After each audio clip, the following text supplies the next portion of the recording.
but they can listen in and email any comments or questions they have to our email address. It's tac.info@sos.oregon.gov. We have a full day today. Enjoy the time and especially being together. I know we see each other in little squares all the time, but it's really great to see us in person in 3D and we get to spend some time talking, working together, and just meeting each other. So, all right, and then let's see. Okay, very important. Melissa is going to be helping us determine if we have a quorum today. We're going to be voting to approve the minutes of our last meeting. So for the members that are attending virtually, if you are a member and a voting member, you can just let us know in the chat so we can count you. And yeah, Melissa will help us determine that later on. Before we get started, I want to introduce Alma Wallen. Alma is the Deputy Director of the Elections Division at the Secretary of State, and she's here to say hello to our council today. So, Alma, welcome. Yeah, good morning. My name is Alma, and I have the privilege of serving as the Elections Director for the State Elections Division. Thank you to Kelly and Melissa for inviting me here with you all today. I'm really honored to be here at your annual meeting, and I really just want to say thank you for the work you do. It's incredibly impactful and meaningful, and this time when I voted for the May election, I used the resources on the TAC website to be able to find out about the ballot measures and not the candidates, but the ballot measures that were on my ballot. So I'm going to stick around for introductions, but I wanted to learn a little bit more about you all. And so I'm just kind of curious, show of hands, who has been on the TAC for a year or less? What about 2 years? 3 years? Okay, so there's a good mix, and I saw a lot of folks coming in. Come on, Emily. Hi.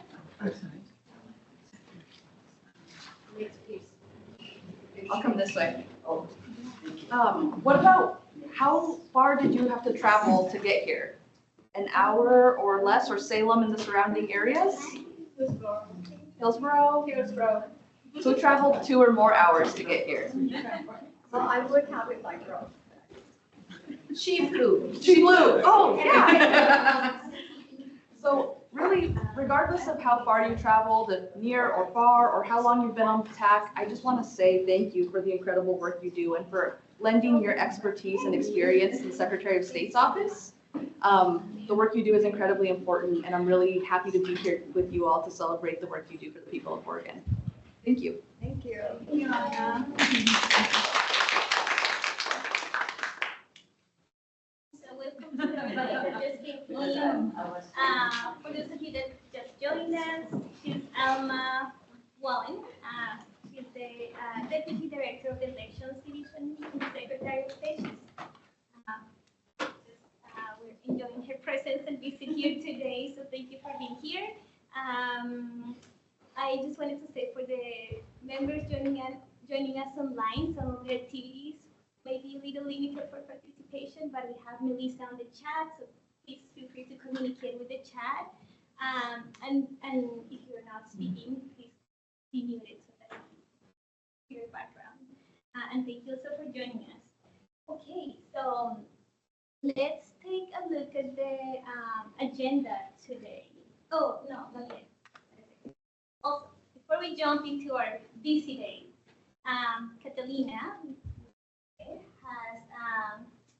an exercise to just bring us together and get us in the right mindset to start the day. So Catalina, I'll pass it on to you. Hi, good morning, everybody. If you haven't signed up for today's participation, then here are the sheets when you get the time. Welcome, everybody. I wanted to start the day. It's going to be a lot of fun work together, but I wanted to start the day with a grounding exercise so that we can focus on our work and our intentions of being together. For those who would like to participate, and if you would like to either close your eyes or just relax for a little bit, find a comfortable position on the seat that you're grounded. Feel where your body is touching the back of your chair and your seat cushion. And if it feels safe for you, close your eyes. You might place a hand over your heart or your belly and let yourself settle. No need to change anything. Just observe. Begin to notice your breath. Inhale and exhale. Let each breath be a small anchor pulling you into the present.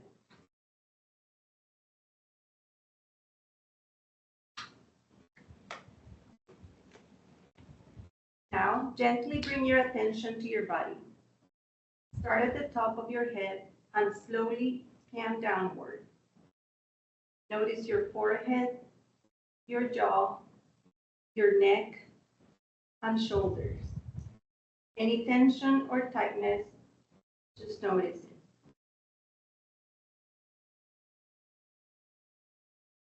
it. Move down through your arms, your chest, your stomach. Breathe into any area that feels heavy or tired. And as you exhale, allow a softening, even just a little. Continue scanning through your hips, legs, down to your feet. Feel the weight of your body held by the ground beneath you.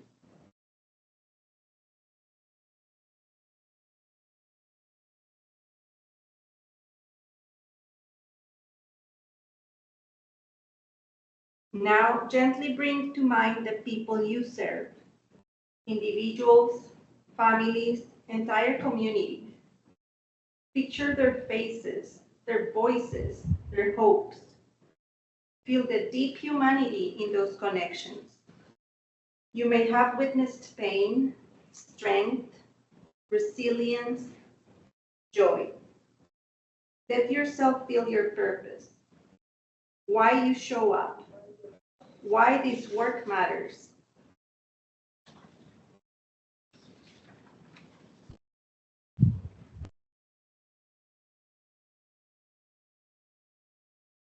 And now, come back to your breath. Feel your body supported by the earth. You're not alone. You're part of a larger movement, a web of care and solidarity. With each breath, feel yourself more grounded, rooted, steady.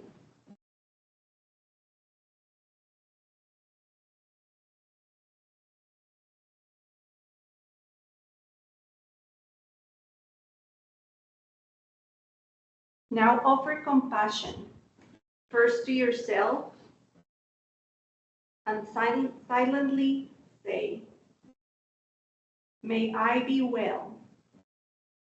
May I be safe.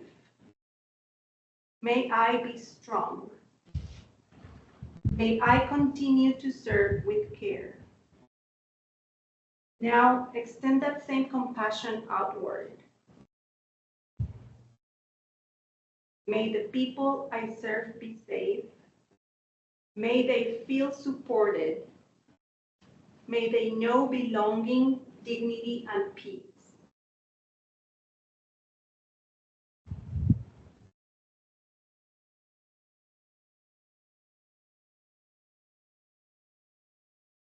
Take one more deep breath in and a long, slow breath out. When you're ready, gently open your eyes. Carry this stillness with you as we return to your work, your day, your community. Thank you.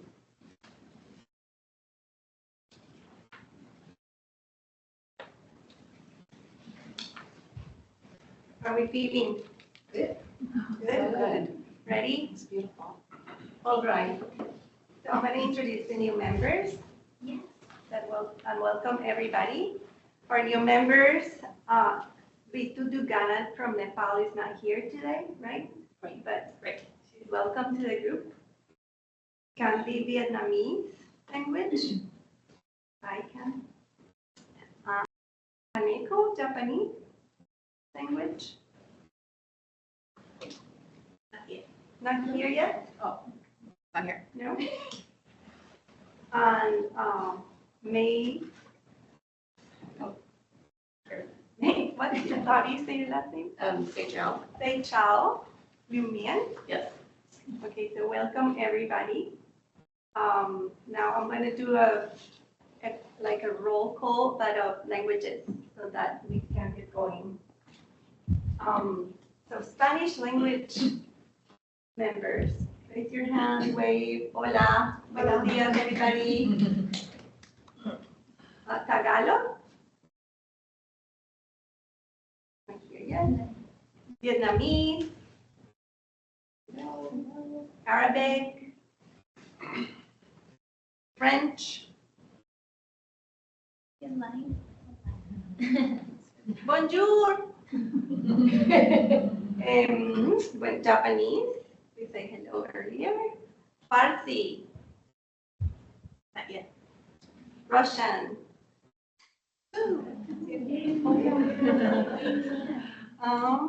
Chinese.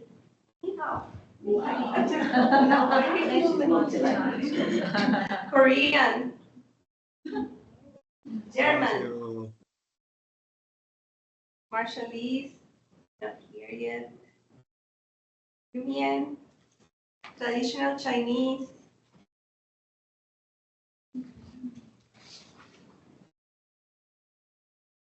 Khmer?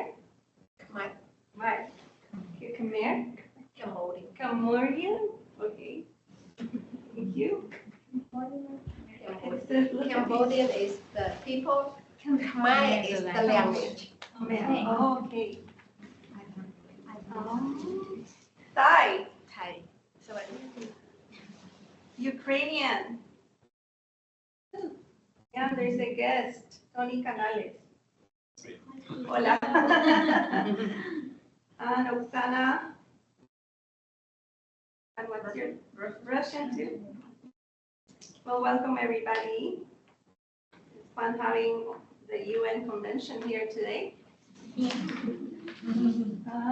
Languages. Okay, well, I want to take a quick peek at the agenda together. So if we can go to that slide, okay, just to give us an idea of how our day is going to go. So we are going to vote in a few minutes to approve the minutes. I hope you had a chance to look at them. We'll do that. We sadly and also happily are going to elect a new vice chair for the council. Catalina's term is ending and she's chosen not to renew it. So we'll have her position vacant, so we'll discuss that too.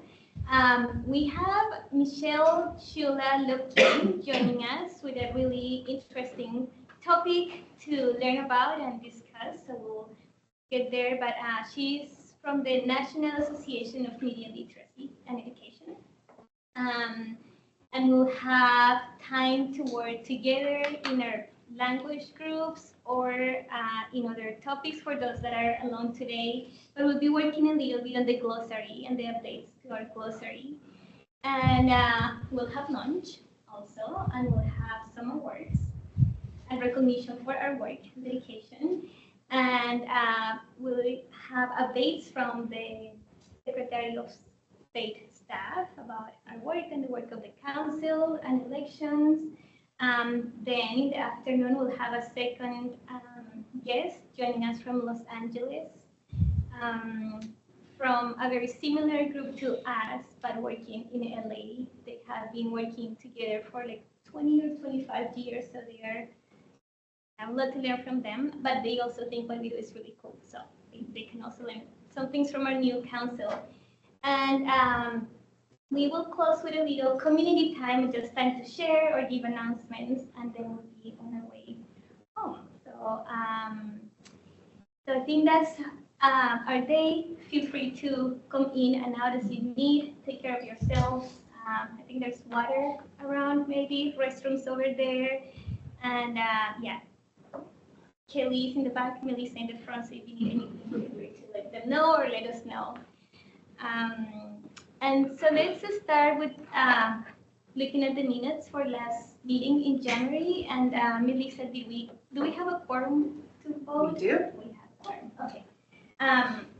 So just before we start, just a reminder, before we vote, we need to get a motion. One of you needs to call a motion to approve our January 9th minutes. And then we'll need a second motion to agree to the first motion so that we can vote. So can I get a motion from one of you online or here to vote to approve the minutes of our last meeting in January 9th? I see Fleur, maybe? Flor, you're muted. Yep, Go ahead thank and you, unmute sorry. yourself.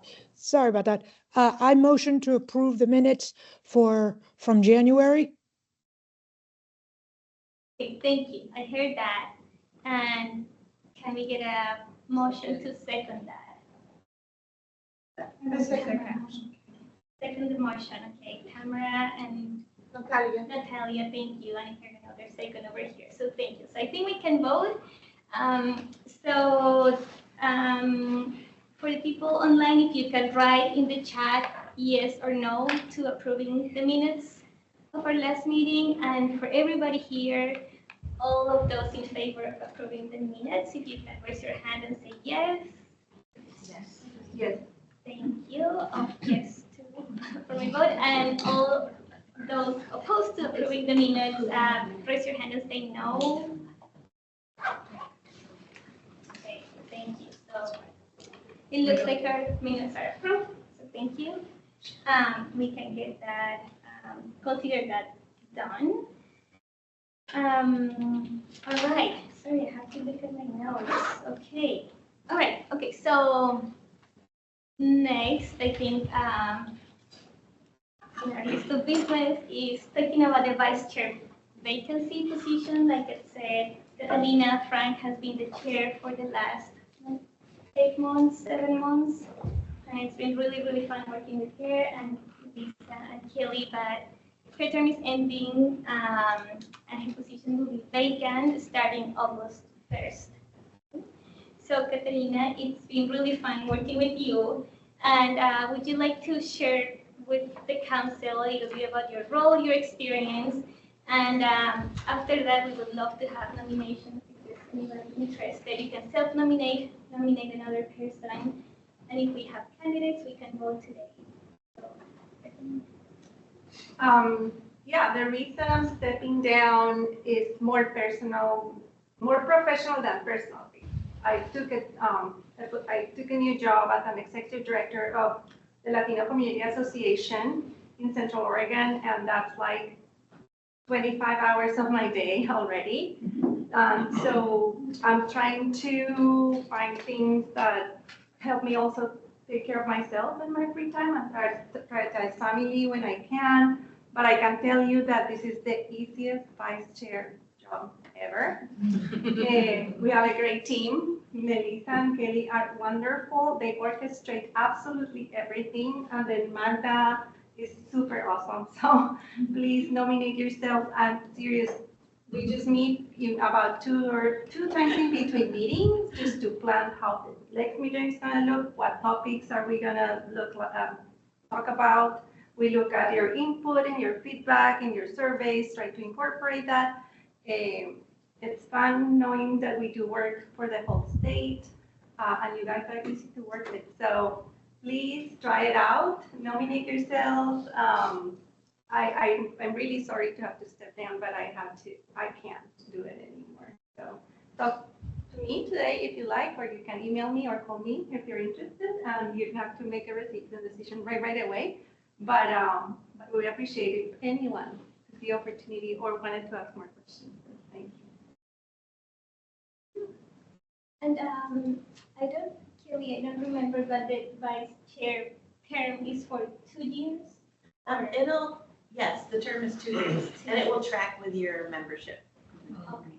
And So even though you're coming in midterm, the officer role will continue until 2 years. clarifying that.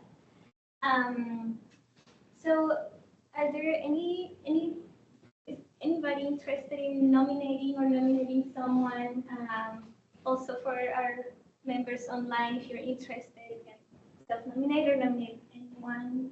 Are you interested in being the vice chair today? Don't be shy.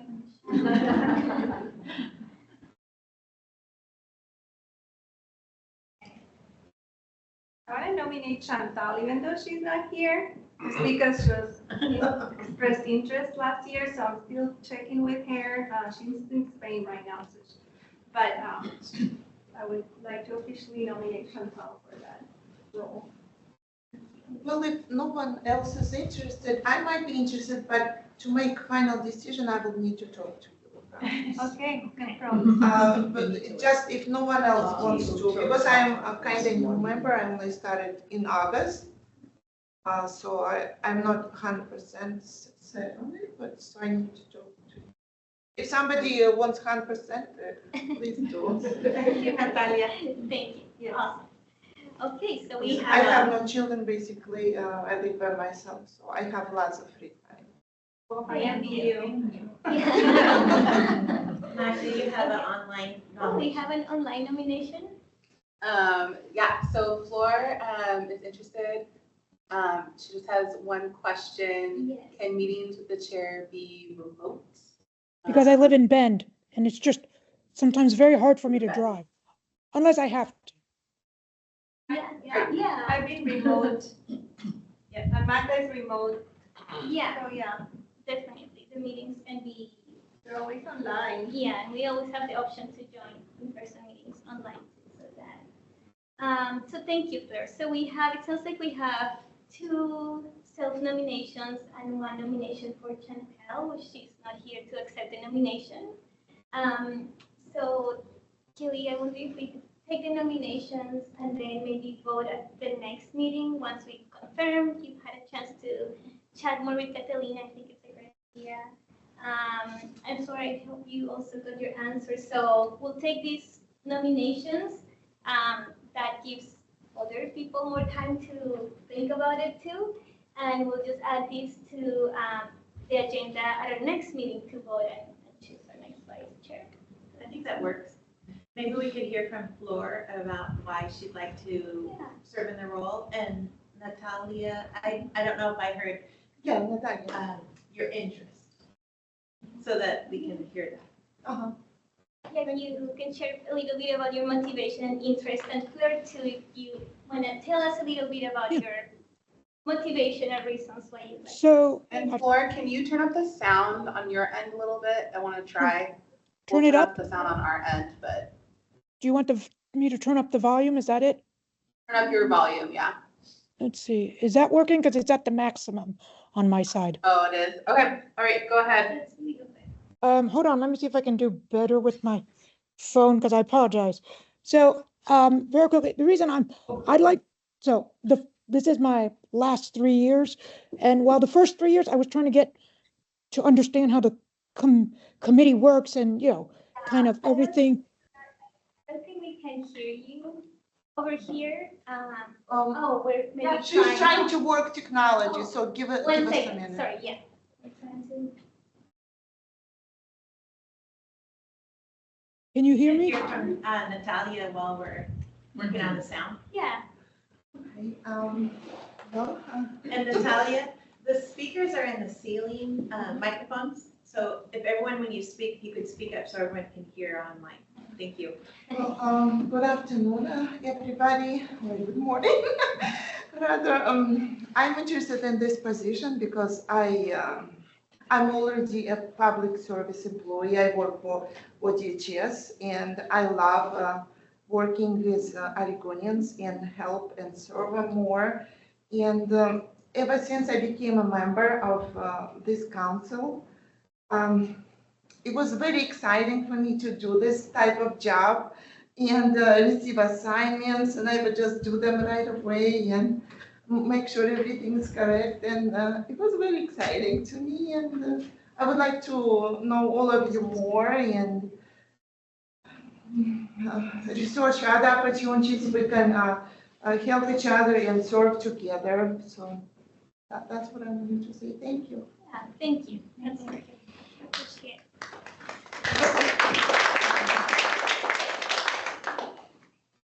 Awesome. So let's try Fleur again.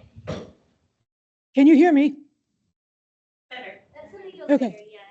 Let me see, can you hear me better now? I'm trying to lean more inward This to is hopefully the it only won't. sound. Is it coming out of that one too? The volume's all the way up on there and the volume's up on here. So Okay, I will repeat what she says. Go ahead, Fleur. Speak in Okay. short sentences like you're being interpreted for. So Okay. you're interpreting English. I'll do it in 19. 19 languages. Okay, go ahead, Fleur. Just short sentences, please. Okay. I'd like to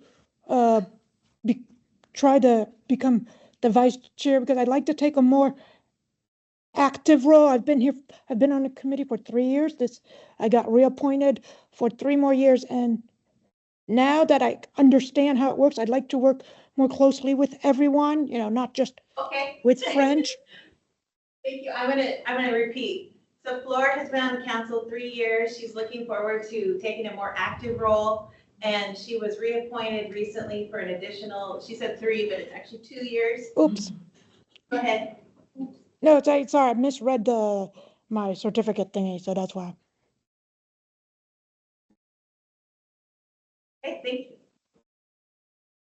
Thank you, Fleur. Okay, great. So we have those two candidate statements. And so thank you, both of you, and we'll hear from the other candidate and keep that in mind for voting at the next meeting.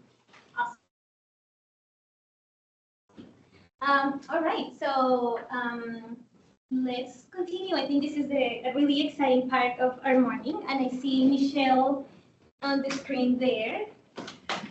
Hi, Michelle. So we're Michelle, you want to talk? talk for a second just to? Hi, how are you? Can you hear me okay? Oh, shoot. Okay, I'm gonna call the tech person real quick. Okay. So we're a little bit early, Michelle. If you want to hold Okay. on, we'll see if we can fix the speaker. Sure, I can hear you guys fine. You just can't hear me Excellent. great. Should we take like that? Thank you. Should we take like that 5-minute break while we figure out the sound? Bye. Okay, so maybe just to test the sound, can one of you tuning virtually say hello or test so we know the volume? Buddy over there? Say hello. Michelle, can you just say a quick hello? Oh, sure, hello. Yay! Great, we hear you. Great, awesome. So I'm just gonna do a quick introduction for you, Michelle, and then if you have anything to add to that. But Michelle is a senior advisor for the National Association for Media Literacy and Education, which she also previously directed. She's also an adjunct lecturer at the Brooklyn College, where she teaches media literacy. And the National Association for Media Literacy, it's an organization that works nationwide to expand access and education on media and digital wellness, and things that the impact of news and media in our lives and our communities, how to protect ourselves from scams and false information, parenting in a digital era, and things. Michelle is invited today because in our last meeting, we were talking about participation of our communities, their languages. In elections, we identify abundant and misleading, difficult to understand information sometimes that our communities have to navigate when making decisions about how to vote, how to participate in elections. So we know it's an important topic for us. We wanted to follow up on that, and we were able to Michelle to join us today. We are really happy that she's here today. She has huge experience in this area of media literacy and experience. So Michelle is joining from Brooklyn, New Jersey today. So 3 hours ahead of us in the future. I had a little trouble hearing you. Am I good to go? You're good to go. Great, great. Great, thank you. It's so nice to be here. As was mentioned, my name is Michelle Tula Lipkin. I'm here for the National Association for Media Literacy Education. We call ourselves NAMELY. I am a media literacy educator and advocate, and I want to thank the Oregon Secretary of State Elections Division for inviting me here to speak to you during your annual meeting. It's certainly an honor to be here. So today I'm going to talk a little bit about how to navigate the information landscape with media literacy skills. So we will discuss media overload. We'll talk about mis, dis, and malinformation, why people believe what they believe, and we'll go over some tips to help us as we try to sift through all the noise to find reliable information. So let's jump in. So we're going to start with the basics. And I just want to make sure my slides, I don't have control of my slides. So you guys have, perfect. Awesome. So let's start with the basics. You're going to have to click again on this one. The definition, great, thank you. So first, the definition of media literacy, namely defines media literacy as the ability to access, analyze, evaluate, create, and act using all forms of communication. So you can think about it in the simplest terms as like media literacy builds upon a foundation of traditional literacy, which is reading and writing. And the purpose of media literacy is to help individuals of all ages to develop habits of inquiry and skills of expression that they need to not only be critical thinkers, but also to effectively communicate and actively participate as citizens in today's world. So to become a successful student or a responsible citizen, a productive worker, a really smart consumer, individuals need to develop expertise with this sophisticated media world. And this is why NAMELY and me and I believe that media literacy is obviously essential. And the vision NAMELY has that kind of drives our work on a daily basis is to see media literacy highly valued and widely practiced as an essential life skill. And a media literate person has a strong, varied skill set to navigate the landscape. So people who are media literate know what questions to ask while analyzing and evaluating media. They understand how media messages impact society, including our individual and our community ideologies, and they're able to use tools and processes to ascertain credibility and reliable information. They also understand that their own biases and cognitive processes shape their own interpretation of messages. They can thoughtfully and impactfully create media for a purpose, and they develop mindful and healthy media habits. And so all of these outcomes kind of help build media literate skill set for individuals. And these outcomes reflect what research shows, that media literacy education works, right? So media literacy education helps people discern information, helps people make more informed decisions, makes them develop healthy mindsets, makes sense of the world, and media literacy education brings learning to life. And we all know that today's information landscape is overwhelming. And it can sometimes feel like we collectively know less, even though there's more information available to us. And it's really, really easy on a daily basis to feel completely overloaded. We all do. And we aren't making it up, right? It's actually really astounding how much information is being created every minute. And this is just kind of a really incredible snapshot of media usage in a minute as of December 2024. So looking at these numbers, like 251 million emails are sent per minute, 19 million texts are sent per minute. We're talking about millions and millions of searches on Google and videos watched on YouTube. So it's like we can't be surprised that we are overwhelmed. Now, and it doesn't help, right, that it's hard to tell what types of information are reliable and accurate. And false information actually has 70% greater chance of being disseminated than the truth. And why is that? And it's because fake news, fake information is created to stir up emotions, right? And the human brain is more triggered by emotion laden information. And this is certainly proven to be a problem with real time and real life consequences. But it's not the only problem with fake news when it comes to media literacy. The problem is that when we talk about fake news, we try to separate information, specifically media messages, into two buckets, right? So we want to label them true or false, or real or fake, or fact or fiction, right? But the problem is media messages are super complicated and they don't just fall into these two buckets. They actually fall into endless buckets, right? So they could be news, and we're talking opinion and advertising and satire and humor and entertainment. And even if we just honed in on false information, it could be propaganda, it could be clickbait, it could be hoaxes, it could be conspiracy theories, it can be inaccuracies.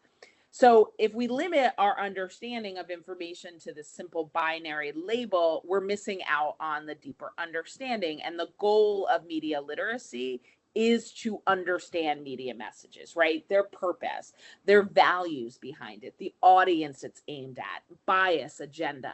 So we want to think deeper to understand how media and information influences us, our beliefs, our values, our relationships.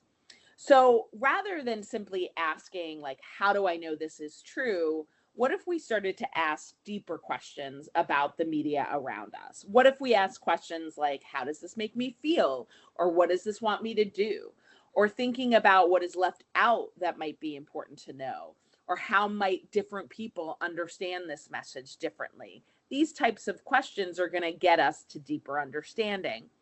And another reason that this like real fake frame is going to get even more difficult is because of the rise of AI generated content. You were fine. You were on the right one. You're doing great. And AI generated content is going to require us to ask more complex questions than is this real or fake, because AI just almost creates a whole nother kind of category for information. So I thought it would be helpful to identify some key words that relate to what I would call false information, unreliable, inaccurate information that we might see or hear. So these are definitions from CISA, and they define misinformation as false information that is not intentionally shared to deceive or harm. They define disinformation as fabricated information deliberately created to mislead or cause harm. So I want to call your attention to that distinction. So the difference between mis and disinformation is the intent of the information. Malinformation is true information that is used out of context that might mislead or harm or manipulate. And examples of this, like easy examples of this, so misinformation, which again is not intended to share or to deceive. You can go to the next slide. So for example, if you share a post about a new but unproven remedy to help us stay healthy during the winter, you might not be intentionally trying to deceive people, but it might end up being false information, right? Disinformation, for example, is the spread of something like false crime statistics in your community prior to an upcoming town hall meeting, right? So this is specifically getting false information out there to get people kind of emotional and like, kind of aggravated before the meeting. Malinformation, again, information that is taken out of context, could be like sharing a photo from a past military conflict to raise concern about a current one, not revealing that it was from the past military conflict and not the current one. So that's kind of these big kind of three concepts within the category of false information. And we know that false information has significant impact. And so you can go to the next slide. So this quote, I think, does a good job of summing up that impact, right? So the spread of false and misleading information can lead to a lack of trust in institutions, a breakdown in civil discourse, and increased polarization. So clearly, this is a major issue that we're all facing and all our communities are facing. So what do we do about it? So let's start with what we know. So false information is here to stay, and it will continue to spread and evolve. We can't try to imagine a world where there's no false information being spread. That's not going to happen. So we need to be aware of that. We need to understand that the volume and speed in which it gets spread is very overwhelming and difficult to counter. It is impossible to predict what will happen next, and facts will not counter a person's belief. So there's a struggle with how to communicate with people who believe false information. And I want to repeat that. So the next slide. So this idea that facts will not counter a person's belief. This is likely counterintuitive for all of us, right? And kind of really frustrating to think about, because you might think that all you need to do is replace the false information with facts. But research shows that facts can't always change people's minds. So I'm seeing a little chat about the slides. Is there anything that I need to do to share, or is that just something that is happening online?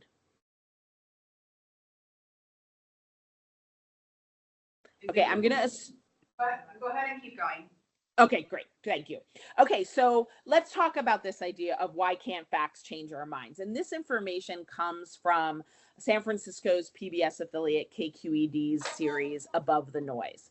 So first, it's important to note that falling for false information isn't about intelligence or how much information you have. We are hardwired to believe information that we want to believe regardless of the facts. Once we form conclusions, they're hard to change, even if we're presented with facts or evidence that directly contradict those conclusions. And we constantly are seeking out information that we believe or want to believe is true. So this is where bias comes in. So you can go to the next slide. Perfect. We're right on track. So let's talk about cognitive bias for a second. So cognitive bias is defined as a limitation in our thinking that cause flaws in our judgment. So you can kind of think about it like a brain glitch that can lead us to make faulty conclusions. So fake news often exploits this, and our brains actually love it, even if we're not conscious that it's happening. And confirmation bias is something that we talk a lot about in this era of like filter bubbles and echo chambers online. We seek out information we believe or want to believe is true. And then another significant anchoring bias, is anchoring bias. And this is a bias that causes us to rely too heavily on the first piece of information we get about a given topic. And you could see how that could be tricky when information is coming at us so quickly that we hold on to the first piece of information, even if it isn't the, the most accurate. Okay, so let's keep going. So why does psychology make misinformation so hard to correct? And I'm happy, just so you know, these slides are, can be shared so that you can dive into them more deeply, because I know there's a lot of information. But this came from an organization called First Draft News. So first, let's think about the idea of what they call continued influence effect. So this is when you are exposed to misinformation, it's very hard to get it out of our heads. And corrections often fail because the misinformation can later be recalled as fact. And this has probably happened to all of you at some time, even when it comes to like celebrity news. Like we can be like, wait, wasn't that the person that was married to this person and that, thing happened? Like we keep remembering the first piece of information and misinformation that we're exposed to. Then this idea of implied truth effect, when corrections such as fact checks are applied to some posts, but not all, it actually implies that the ones that are unlabeled are true. So think about that in the context of the internet. we cannot fact check the internet. So if we think that the only things that need to be fact checked are the ones that are fact checked and the unlabeled ones just didn't need to and they were true, you could see how that could be like super misleading. Then the idea of a tainted truth effect. This is the risk that if corrections and warnings create kind of generalized distrust about what people read from sources such as the media. So it can start to doubt everything, people can start to doubt everything they see online. And again, thinking about how much information comes at us, how much news comes at us on a daily basis, you could see that, of course, there are corrections that need to be made. And if that starts to get people to distrust things like the news, that could be really difficult. And then this idea of repetition. If you hear a statement more than once, you're likely to believe it's true. And those that are kind of spreading disinformation are really good at this. They repeat and repeat and repeat. So repetition can make us believe a belief is more widespread than it is. And then it increases its plausibility, leading people to this idea that if many people think it's true, then it must be. So this brings us to kind of the most, I would say, kind of egregious of all false information. And those are the deep rabbit holes of conspiracy theories, right? And a conspiracy theory is a theory that rejects the standard explanation for an event and instead credits a covert group or organization with carrying out some kind of secret plot. So why do people fall for conspiracy theories? So conspiracy theorists tend to believe that the world is dangerous and that life is a struggle in which others pose a threat. They are often very cynical and they often feel super powerless in their lives. They think very highly of their group. So people outside the group are responsible for the bad stuff in the world and their group is not, right? Their group is blameless. So let's dive in a little deeper as to why people embrace these theories. And this information comes from a great organization called the News Literacy Project. So first, conspiracy theories present really exciting, fascinating narratives that are often more compelling than the truth. And we love stories as humans, so it makes people fall for conspiracy theories. Simplified explanations. So complex social issues and problems are rarely clear-cut. And conspiracy theories provide people with more simplified explanations and someone to blame. And sometimes that is what humans need. They want a simple answer to a difficult problem, and they want to know who's at fault. Motivated reasoning. So believers in conspiracy theories tend to only search for and present information that confirms their theory, similar to confirmation bias. And they find far-fetched reasons to dismiss anything that proves them wrong, either like a change of timeline. Like they will find reasons to believe that the other side or the factual information is false. And then really important when it comes to conspiracy theories is this idea of a sense of belonging. There are many conspiracy theories communities, and they provide the believers with a sense of connection and purpose, and we all need that. And then going back again to cognitive biases. So conspiracy theories seem much more credible and compelling than they actually are because they take advantage of these common errors in the ways that we think. And there's two additional points I want to stress about conspiracy theories. And one is related to this idea and sense of belonging. And you can go to the next slide. So human beings are social creatures and we're devoted to our group. So if we find a group that we feel safe and empowered in, we're going to stick to that group and we're going to kind of rely on their thinking, their beliefs, and we will start to kind of get really, really like devoted and committed to that way of thinking. And then also conspiracy theories can be a way to explain a new negative outcome or circumstance. Sometimes when big things in our society don't go the way a group wants it to go, we will all of a sudden create a conspiracy theory because it's an easier way to explain the negative outcome than what actually happened. So we need to like we really need to recognize that it's really hard to change people's minds, and even if we provide them with more facts, right? And we also need to recognize that the human brain is complex and acts sometimes in way we do not expect. So there might be times in your life, in work or home, where you're like, how can this person believe this? It's much more complex, and really requires a little bit more thinking and empathy on our part.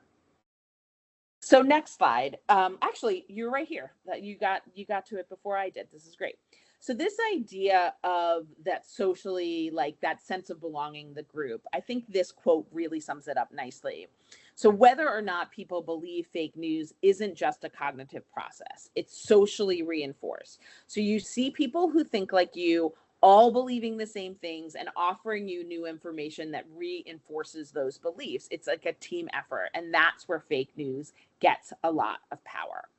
So as you go through your life and your work, it may be helpful to look at some identifiers. So how do you know if someone is uninformed or misinformed or disinformed, right? So an uninformed person is really one that doesn't have enough information or might not have any information about a particular topic. A misinformed person has bad information. They got wrong information, either by intention or, just by mistake. But a disinformed person is someone that's really gone down a rabbit hole of inaccurate conspiratorial thinking. And you can kind of like test yourself in thinking about, who do you interact with every day that might be misinformed and uninformed by using some of kind of these framing. So a misinformed person may be more accusatory and stating beliefs as facts, when an uninformed person is going to be more curious and asking questions, right? They're seeking clarification. They're unsure, while a misinformed person is defensive or distrustful. A misinformed person might not want your expertise or perspective. An uninformed person is open to hearing your perspective and respects your expertise. And this helps because it gets you to think differently about how you communicate with different people. So let's get into some tips, and I'm gonna go through these slides, but my understanding is you have some of these at your table. So I'm just going to do 2 for each of these questions. But these tip sheets are examples of the ways you can build and strengthen media literacy skills. And a major part of media literacy is kind of knowing what questions to ask. So these are some key questions to ask. One thing I wanted to note is that these tip sheets are created for election offices and election officials, but you could easily take elections out of these tips sheets and add anything, whether it's health information or entertainment information. The skills are different. The skills are the same, even in different contexts. So first and foremost, what do you need to think about when you see images and videos online? So 2 major points that I would recommend is to remember that images and videos are often manipulated or altered, right? Editing has become so easy, and we are constantly altering images, sometimes to make ourselves look better, sometimes to crop out something we don't want in. Sometimes it can also lead to spreading false information. So we have to remember that images and video are manipulated.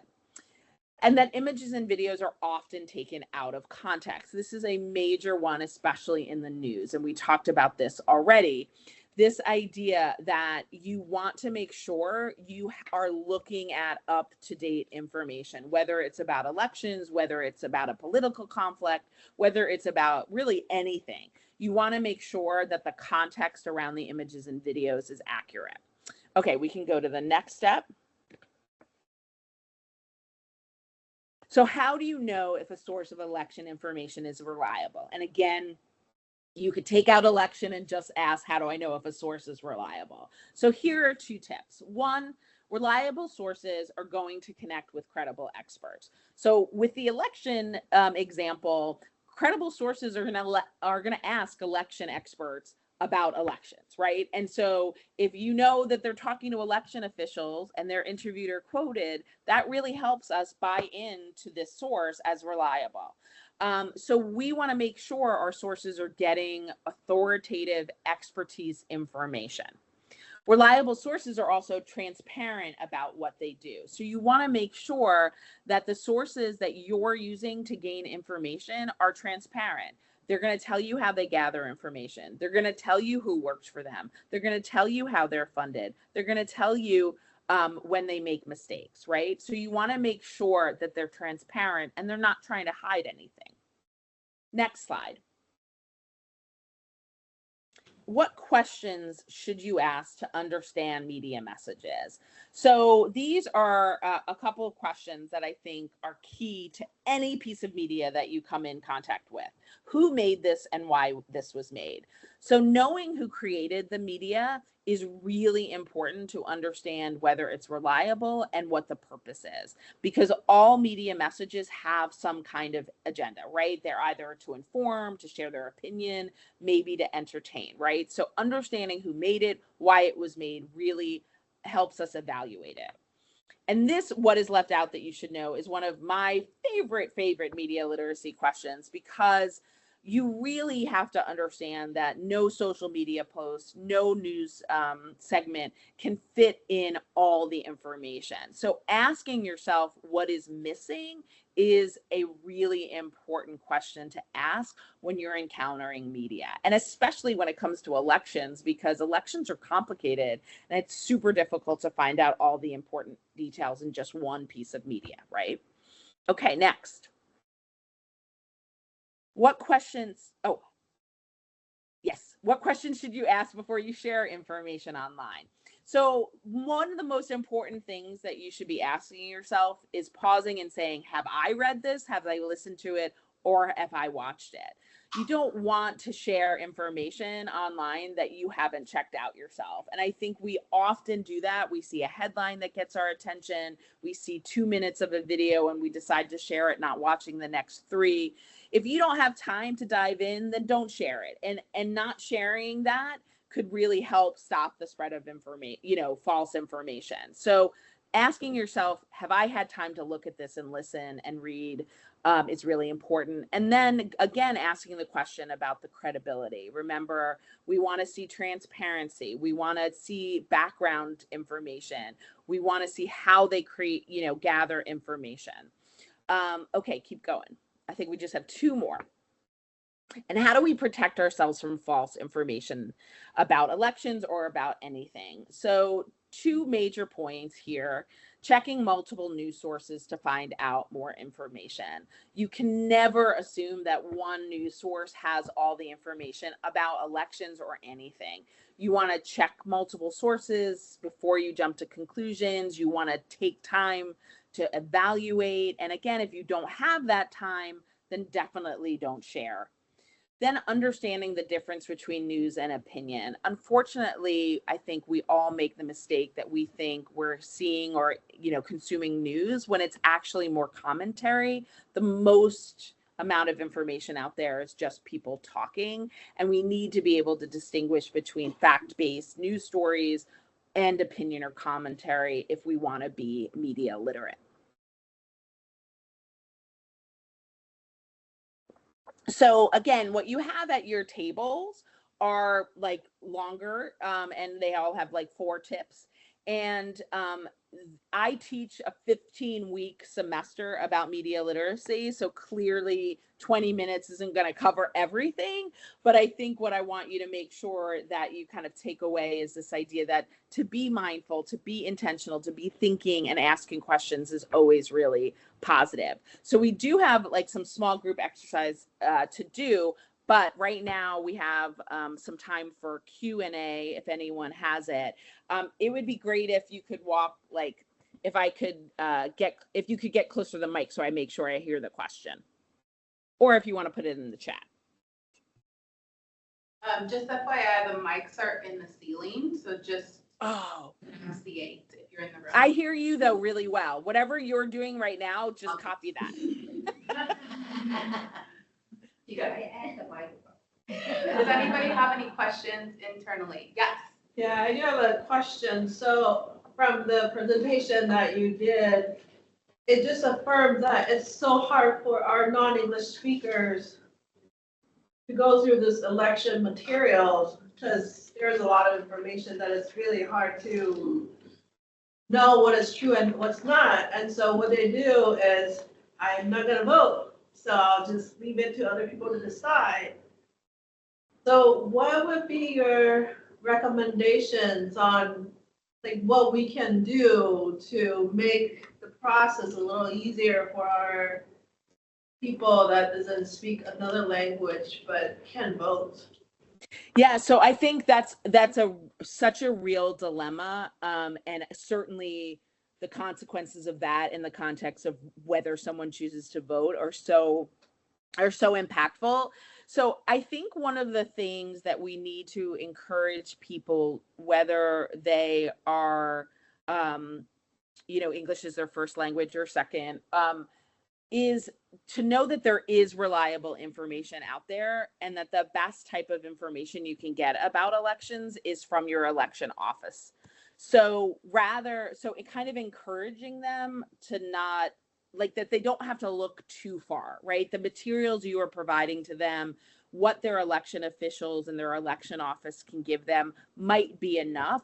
I think we want to encourage them to not lose, not be so overwhelmed that they don't look anywhere, and just really stay focused on the information that they need that comes from the election offices. So you don't need to look at the news all the time. You don't need to look on social media. Like, what is the information you are all providing them? And if they have questions about that, knowing that they can go to their election office and ask those questions.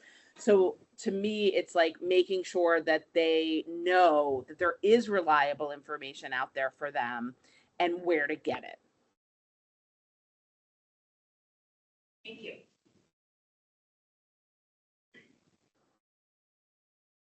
Anyone else have a question?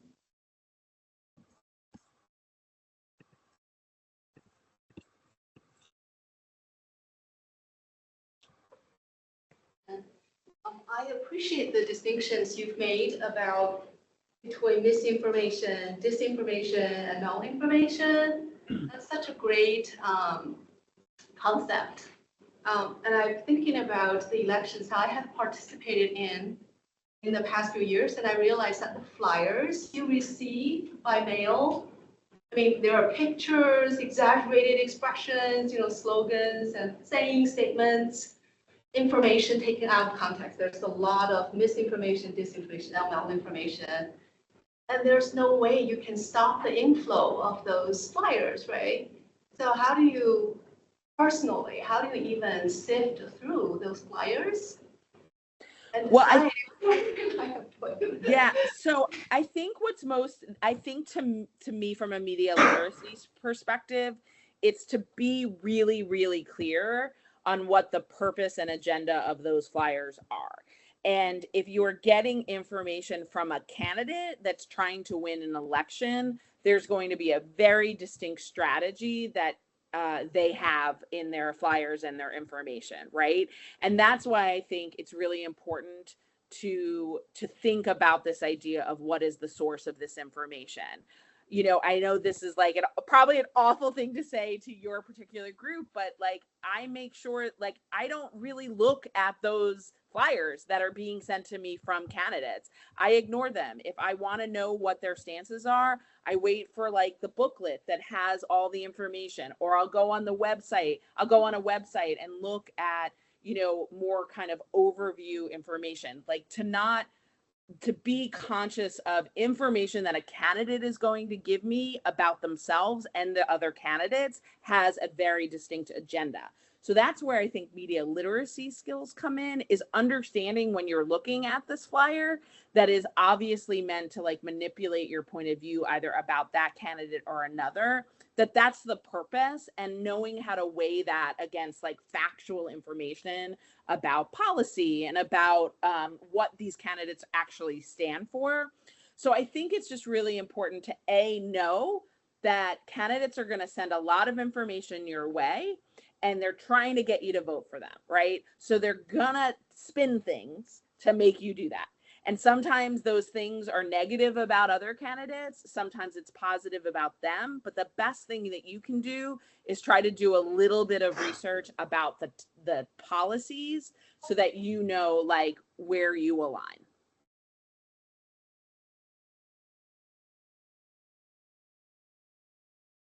I have a question.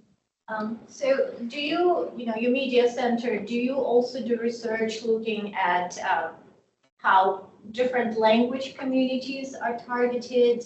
Because sometimes I see candidate flyers in several different languages, and if I know the other language, I can see the difference Yes. in English language information and then the other language information to the Yeah, same that, vote.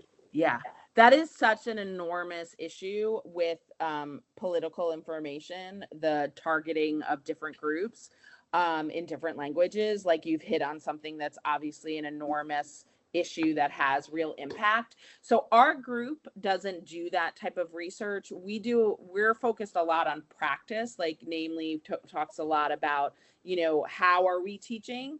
As opposed to like research focused, although we do have, namely does have a academic journal. There are people though, there are disinformation experts and centers, people that are studying those particular flow of information and really dive in to how groups, like how the Hispanic community in Florida got impacted in 2016 and 2024 election, presidential election. Like there is work in that area. And what I can do is I can follow up to see where to kind of direct you for some of that more solid research, because I know it's been done.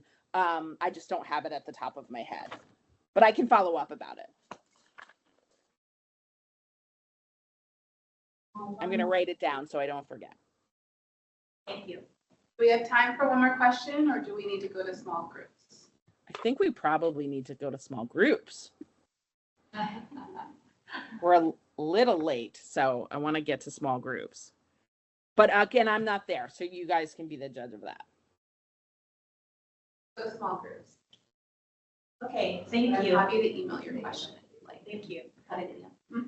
So we're gonna have some time to work at your tables. There's some questions on the screen. And if you want to discuss, and then we'll have some report out time to share your answers or the key concepts that you honed in on together. So let's take about 15 minutes. The questions are on the screen. We will share the PowerPoint later too, after the meeting, if you'd like a copy. And go ahead and delve in. Unfortunately, we aren't able to provide audio and video for remote participants, Cy and Floor, but we will be coming back in about 15 minutes, okay? If Cy and Floor, if you want to put some answers to those questions in the chat, I'd love to read your thoughts. Excellent. Okay, let's start to hear from some of your groups. We have 10 minutes. We may not get through hearing from everyone every point, so keep it concise.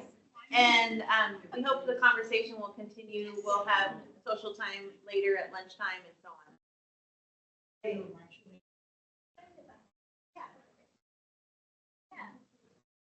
Mira, Lowell, and do you have a few key points you'd like to let us know what you discussed?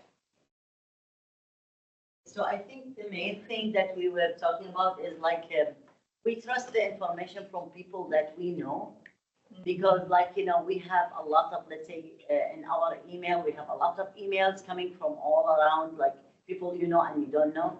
So mainly we trust the information that coming from people that we know, our social close, let's say coworker, friends, family, so people that we trust, they will not share false information.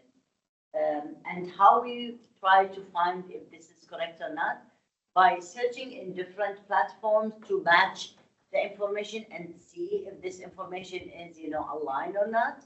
And then also at the end, you will do your own judgments on the information. Then we talked about the misinformation or the false information. We are getting a lot of information about health finance, maybe for myself, I will speak, yeah. So the health is like, you get a lot of information, oh, this product will help you with such and such. And there is no way like you can tell, because after people even, they pay people now to get to an ads to you and say, well, it worked fine with me, you can buy it, blah, blah, blah. And so if I felt like, yes, this is happening. Finance, they will tell you, oh, we can help you with your credit score, let's say example. And the people who don't know, or maybe sometimes they are not well educated how to read the document, they will be tracked for this thing. Then the false information, like, as I said, like the ads coming, you don't tell if this is true, somebody really, they have their own experience, or somebody paid them to get the information to you. Excellent. To add that, I was saying that you already have your own bias and prejudice, stereotype, or your own experience judging the information. So you can be the challenge to the true information, because you already have that tainted information in your head. So when you read the information, that you can probably look at the information with your like biased spectacle, not with like unbiased, unprejudiced eyes. So I think you yourself can be a challenge to the true information. Thank you. And I want to compliment that table for speaking loudly. You could hear Michelle? Oh, excellent. Oh, okay. Very nice. Okay, how about this table up here in the front? A few key points that you haven't heard yet? So number one,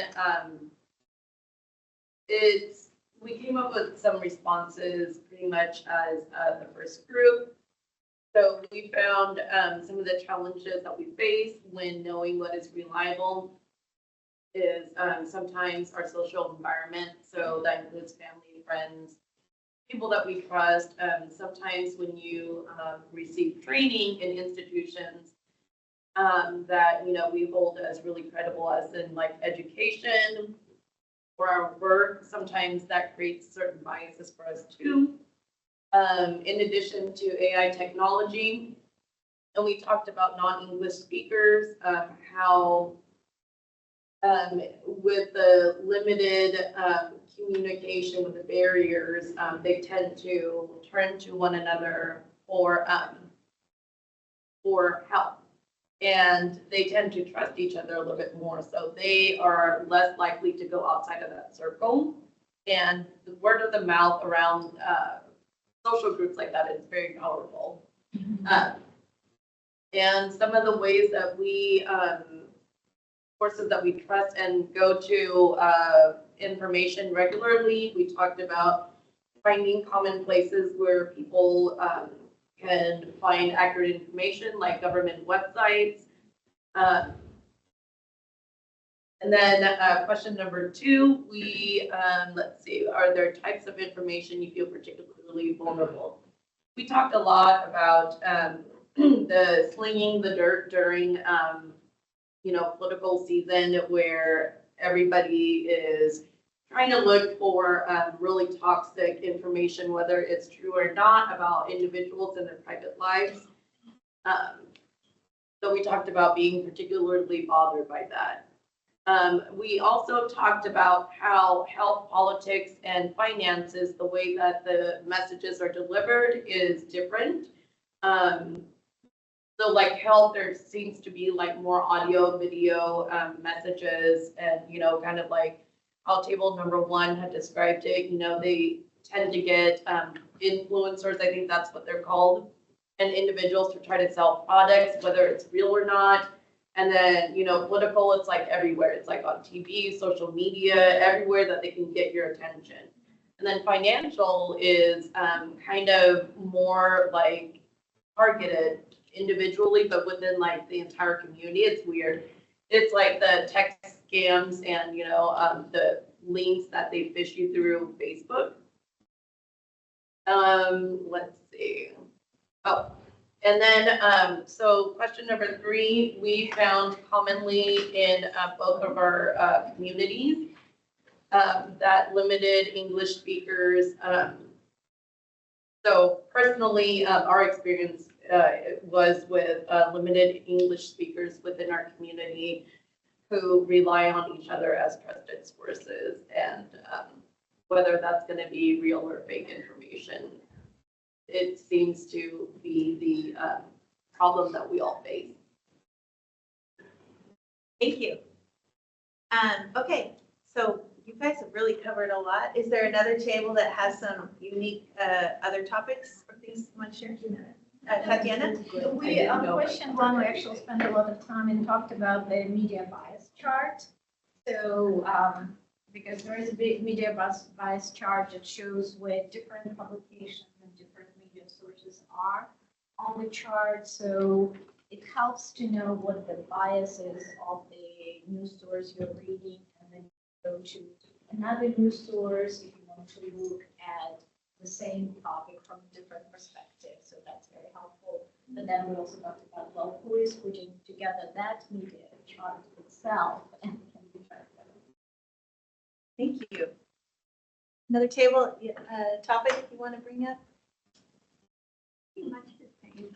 We didn't talk about, you know, things that we receive or titles or, and how to go about fact checking, and maybe going to the website itself, right?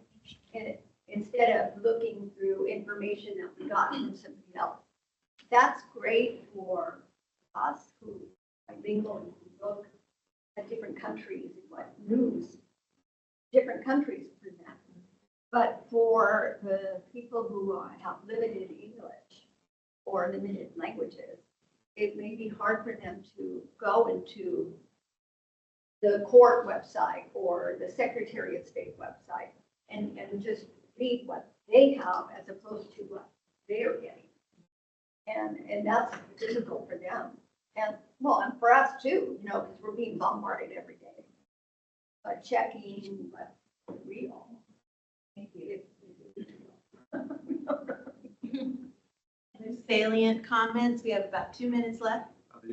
The discussion here, everyone touched on basically everything, but I think the one main thing that we discussed was like the paywall thing. So say you see something on your social media feed, it comes up and you're like, I'm going to fact check this, but then the first 3 articles are behind paywall. How motivated are you going to be beyond that to keep checking to see if that's something that's true? What's paywall? That you have to pay for it, so it'll say, Oh. yeah, like you click on like an a article and it media says, article. yeah, that you have to pay for I it. hate that. So it's kind of like, yeah, so you hate that, and you're just not going to keep going. And I think that was a pretty good point to just where your fact checking stops, because I'm going to keep going after that. Yeah. Chloe, Also, last comment? the insidious effect of poorly targeted AI. As a translator, of course, I translate about many things. And as a result of translating an article about current German politics, I suddenly am getting all sorts of basically right-wing hints and things that that they think should interest me. And it's virtually impossible to unsubscribe from a gazillion things. And they ignore your unsubscribe anyway. Yeah. Thank you. No, that's excellent. It's kind of what one of the questions earlier was, how can you get away from it? Stop listening. How do you get away? Yeah. Okay, thank you. Michelle, wow. Thank you so much. Do you have a few final words for this group? Well, I just a lot. realized that I wrote in the chat, so only a few of you saw it, so that was silly. That's not very tech savvy of me. But what a thoughtful group! Such important points being brought up. I kept, everything from like the paywall that you mentioned, but I also think it's really interesting the kind of consistency of we trust people we know, and how important and how important it is to recognize that, but that we also don't expect people we know to always be right. And so that's an interesting, interesting balance. But I recognize how difficult this all is. But I think you guys are obviously super mindful and intentional and asking the right questions, which is great. Thank you. Thank you So so I much. appreciate, thank you for letting me be here. Thank you, Michelle.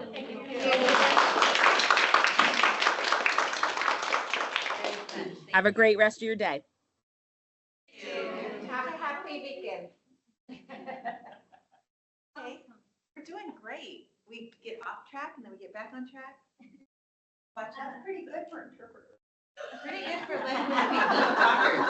Yeah. So we're gonna move into the next part of our meeting, which is a little more organic.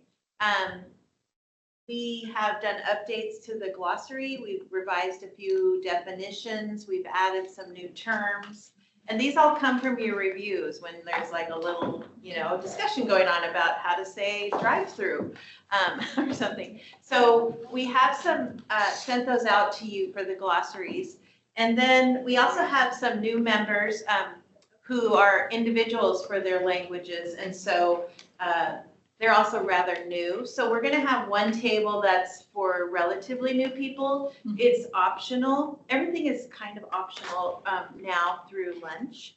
And what we were envisioning is there are groups here that have several members of the same language. I think it's Arabic, the Chinese, Simplified Chinese and Traditional Chinese groups, Korean, Russian, Spanish, and Ukrainian. I think if you'd like to get with your language group, so there will be some movement and you can take a bathroom break and water and everything, but kind of organize yourselves at tables by language groups.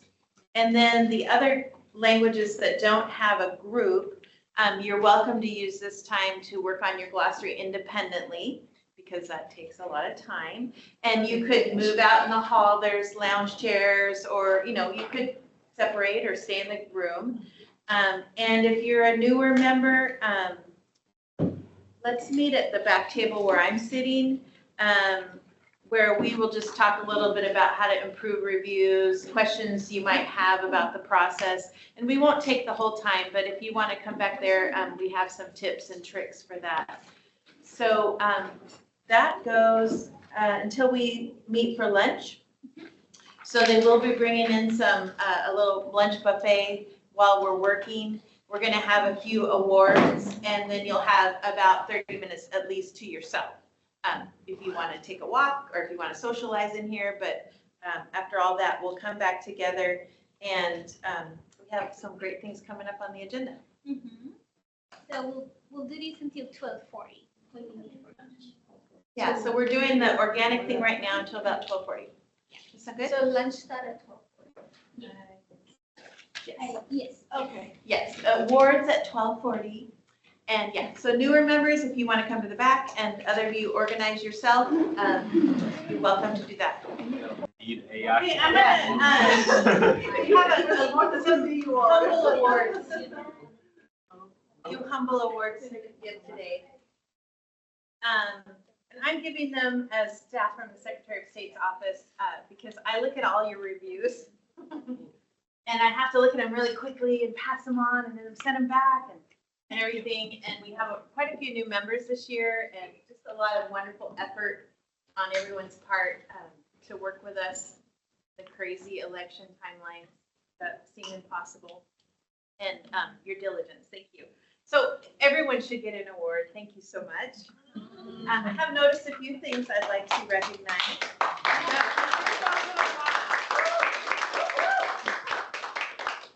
So I've come up with some reviewer awards. And the first one is called the Most Flexible Reviewer Award. Flexible is a ready capability to adapt to new, different, and changing requirements. So May, say ciao. Okay.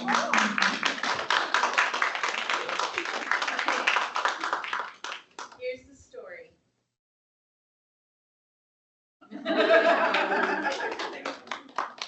May joined in November, December, and for the language union. Is that how you pronounce it? Yeah.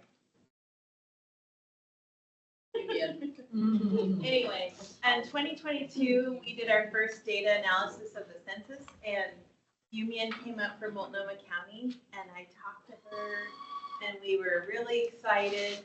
And then I noticed something that didn't quite seem right, so I went back to our analyst and fell off the list. So it was very sad. But Senate Bill 1533 in 2024 revised the formula for including languages, and it includes the top 10 languages of the county. So Yumian came on the list for Multnomah. And she gets the most flexible award, that reviewer award, because Yumian has not been a uniform written language since like the 1980s. I found 86. And then we've got different generations of immigrants coming, and you've got generational differences, and of course, U.S. election terms, I think are maybe it's the most challenging language, maybe not. But anyway, May has just stuck with us. She could have just said, "This is crazy. I don't have time for this," but It is really crazy. the first iteration of the glossary, November, December, she rejected everything. Oh, why? What? And so then we had a lot of conversations. Tell me more. What are you seeing? What is it? You know, and she'll say it's a spelling, or it's like it's a generational thing, or punctuation. It's just a really challenging thing. And so that was November. So then we started the work on the May election back in February. And we were still working on the glossary. And we were working on the static text for the webpage, and rejected everything. So then I worked with our vendor, and I said, this isn't working. So then we found some translations online in California, had everyone look at those. How do you think these are? A little better, a little better. Anyway, ultimately, we had a second vendor we hired, and our first vendor replaced their translation team. So she's worked double, triple, quadruple duty, and really stuck with us. Thank you so much. We did get the May election out there, and it will continue. And that glossary will get done someday. But I really appreciate it. She's a leader in her community and whole family, and I just really appreciate your sticking with us, because there were a few days I didn't know what to do. So thank you. I know, but I just want to say thank you and the entire program team, you, Melissa, and all the other SOS staff, and the entire council. What you do. Yeah, it's important. Thank you. Thank you.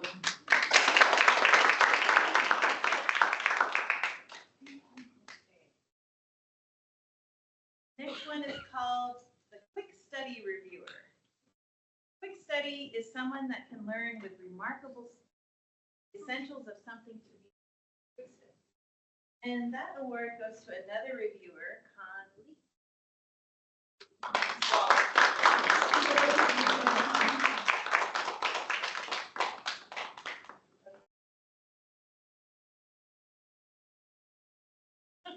We've been looking for another Vietnamese member for a while, and we had someone move off the council, and I think through word of mouth.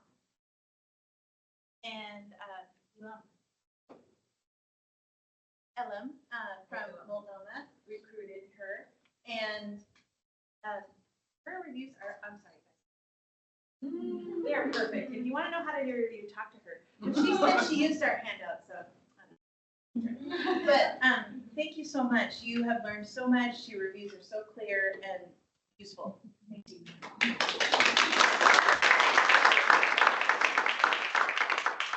The next reviewer award is the Congeniality Award. Congenial person is someone who's especially pleasant and that could be a lot of people in the room, but today it's going to Aida.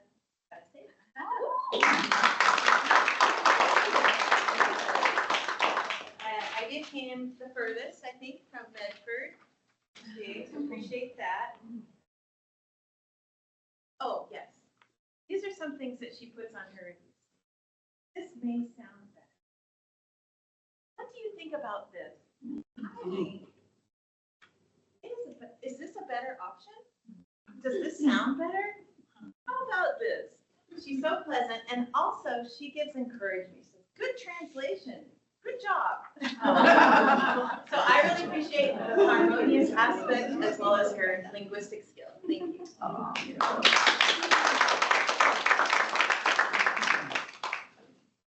Okay, most academic reviewer award. Again, that could be several people.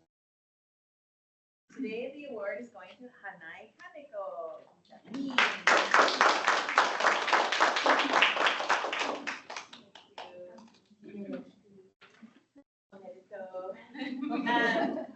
So academic, based on formal studies, a formalist, a precisionist. I just found out that her father works in elections in Japan. She didn't know that would come in handy.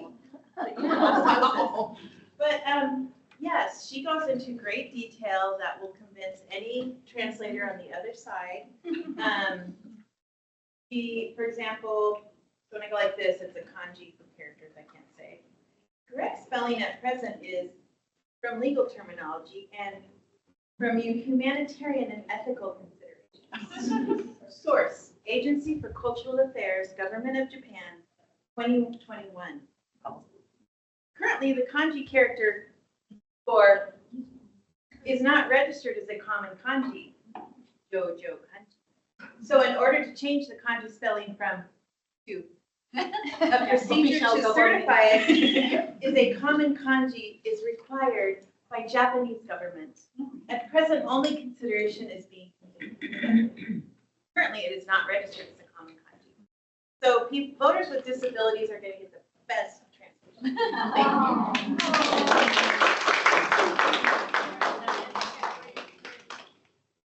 The next award is the Tenacious Reviewer Award. Okay, so several of you could be on this one too. Not easily diverted, persistent in maintaining, adhering to, or seeking something valued. So this person really values the work of the council and doesn't give up when she. So this award goes to Tetiana Horner, Ukrainian.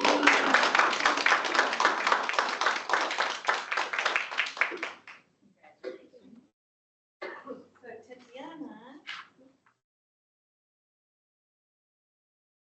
I'm going to read one of the reviews. I'll do the thing again. How do you call those characters? Surrealist? Okay. Comment. Preposition. There might be territorial differences in the usage of prepositions denoting location in the Ukrainian language. At this address, at this location. In the Russian language, the preposition is used. We are not declining the noun in the outside the context of this sentence. We are looking at the sentence as a whole, taking into consideration. I ran out of space. And she's responding to, sometimes we get comments back from the particular Ukrainian translation team. They're very tenacious too. See the Ukrainian dictionary for provides the link. Also, the initial variant has 70 hits on the internet. Your suggestion has 5. Example of the initial translation is present in the Ukrainian. And it doesn't end there. We often go back and forth. Ukrainian is another language that's, I think it just feels like the language and culture is evolving and things are happening. And so like Tatiana brings to me in 2019, we have a new grammar guide about transliteration. Like, wow, things are changing fast. So, thank you.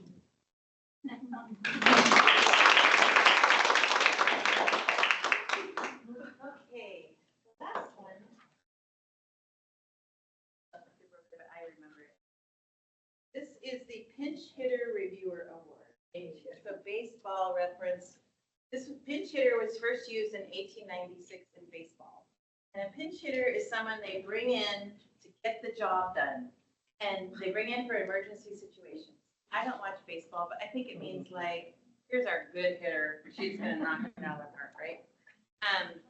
So our pinch hitter today is Tamara Burkowski. Yay!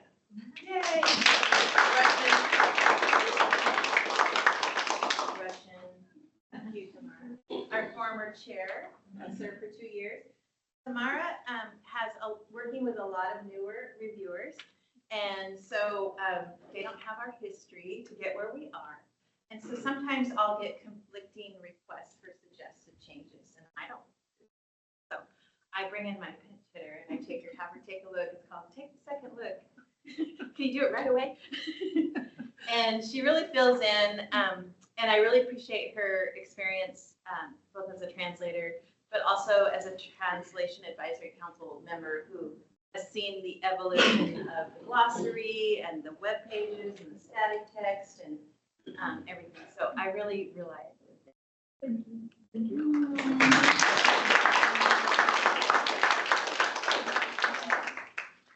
And Ritu Dungana is our new Gampali member. She's not here today.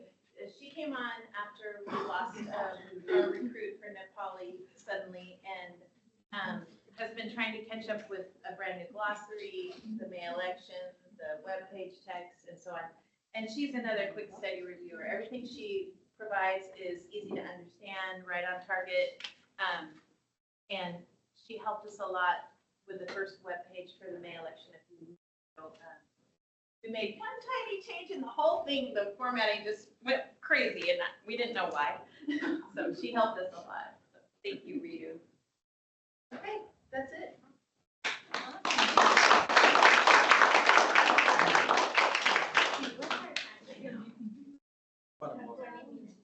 Okay, 20 minutes. Take advantage if you're with your language group people.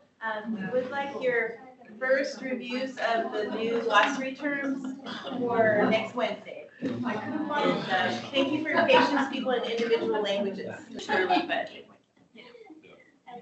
weird. We had someone come in just as lunch was starting. John, you want to? John, say your last name, please. My last name is Safi. First name is right here. It's Nasirullah Safi, but I go by John. It's a bit easier than my first and last name. So I'm so happy to be here and honored to meet you all. I think we met each other online. Happy to be here. Yeah, he's our Farsi interpreter, or translator member. Oh my goodness. And then we had Lowell come in. Hello, Lowell, stand up. Hi. Hey, okay. I'm Lowell from I'm a Marshallese interpreter. I'm translator. Sorry I'm in shorts. I was in a soccer game I coached at the CFC. And we had an early game this morning. I didn't want to miss this year's annual meeting. Nice to meet you all. Nice to meet you. Cool. And then we had Sahar sneak in.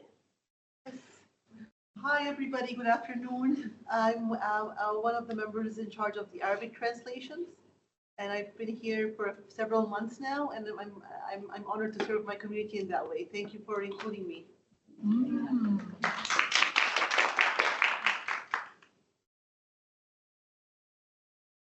Okay, so welcome back from lunch, everybody. I missed that part.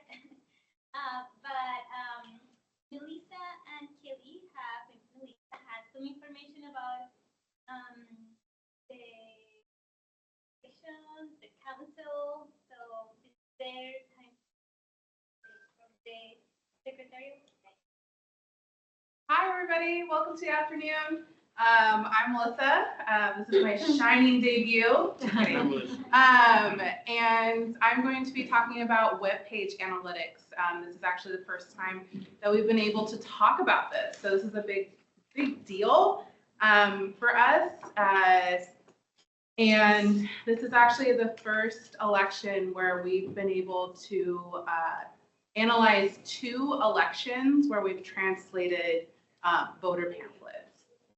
And so as you'll see on the screen, we're talking about the general election. So we're not talking about special elections.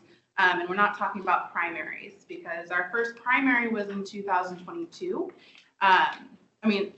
2024. Our first general was in 2022. Our last special was in 2023. So in order to analyze special election, we would have had to do the one that we are doing right now. We are going to be talking about the general election. So that's why you see that up here right now. Yes, feel free to pass those around. I appreciate that, Kelly. Just one, okay, for each table.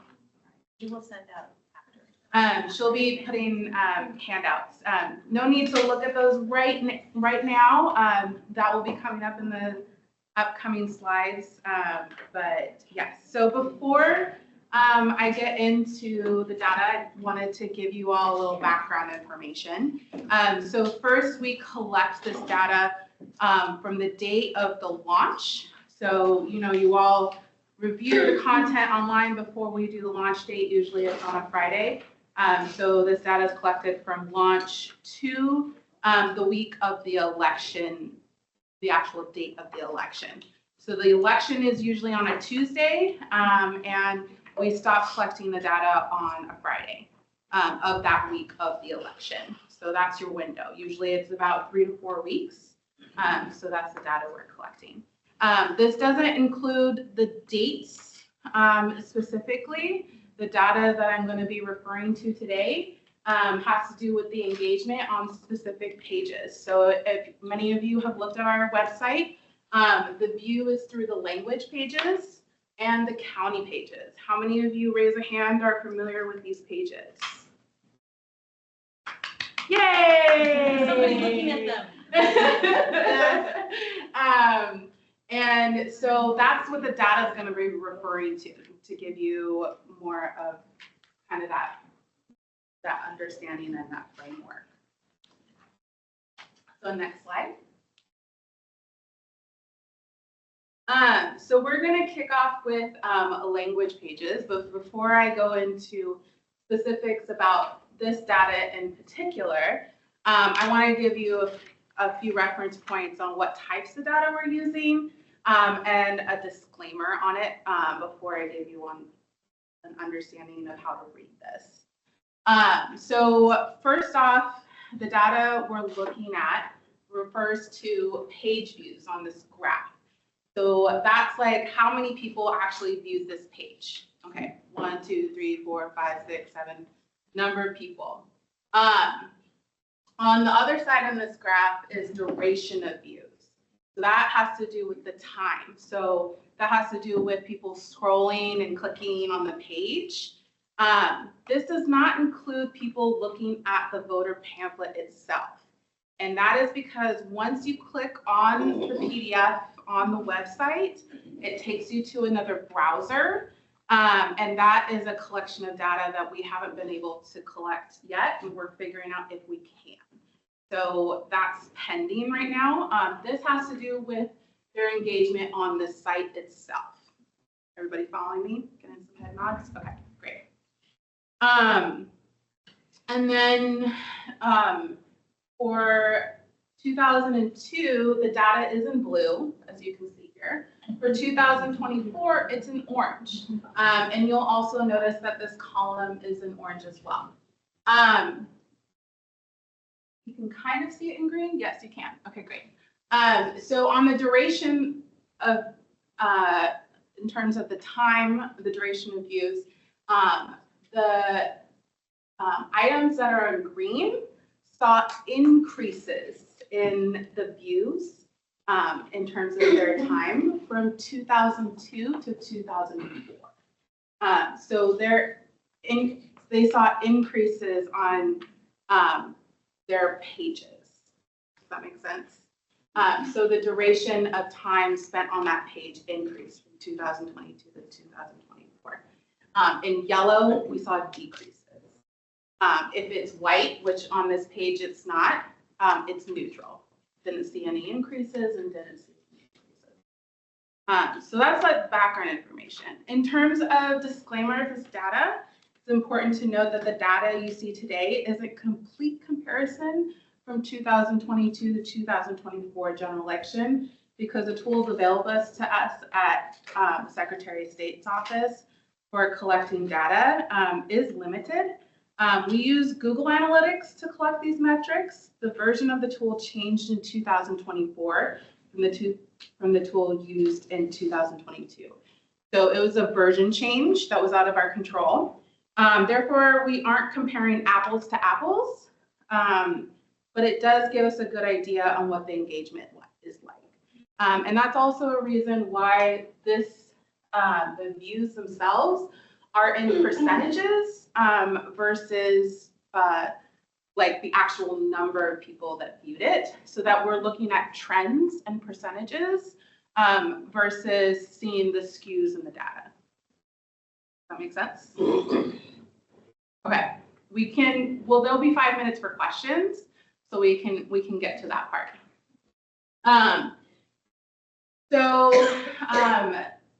That's the background information, and I'll get into some highlights that we saw. So as you can see here, the percentages in terms of views are on this side, and the highest views are up here, and then it goes down, as you can see in the trend in the graph itself. Spanish had the highest views in 2024 at 33%, and in 2022 it had 29%. So they saw an increase there.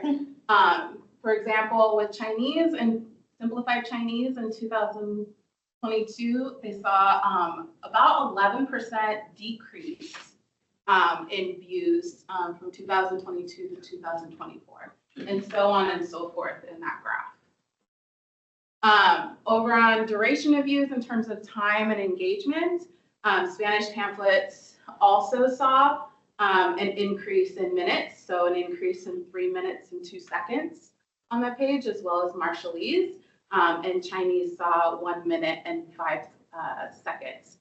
And you can look at the additional languages on that graph as well. Kind of gives you that perspective and engagement and we don't know whether or not they're Vietnamese or Spanish or, you know, an English person's looking on this graph or anything like that, but we can assume and reference that if somebody's on you know, a Vietnamese page, that they're Vietnamese, you know. So it's more of an assumption versus saying like, these are all the you know, Latino people that were on the Spanish page, you know, that kind of thing. So keep that in mind. We can go to the next page. And so this is the county pages. So instead of languages, we're referring to counties. The layout of the information and the data points that we're referencing still remain the same. The only thing that has changed is the counties, is that it's county pages and not the language pages. So some highlights in the information is that Multnomah had the highest number of views in 2024 and saw an increase in number of views as 2022, about like what, 12% increase, and Washington County saw 2% decrease, as well as Marion County. Duration of views, Umatilla had 1 minute and 30 seconds increase, and those are ranked in order of the most increases from 2020 to 2024. So those are numerically categorized as well. And then Deschutes and Jackson County have 1 second decrease, but it's still 1 second. So, and then Benton had a neutral. So that gives you an overview of what the county pages experience.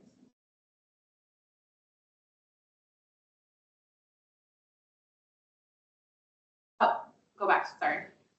I was looking at another page. So that's the data itself.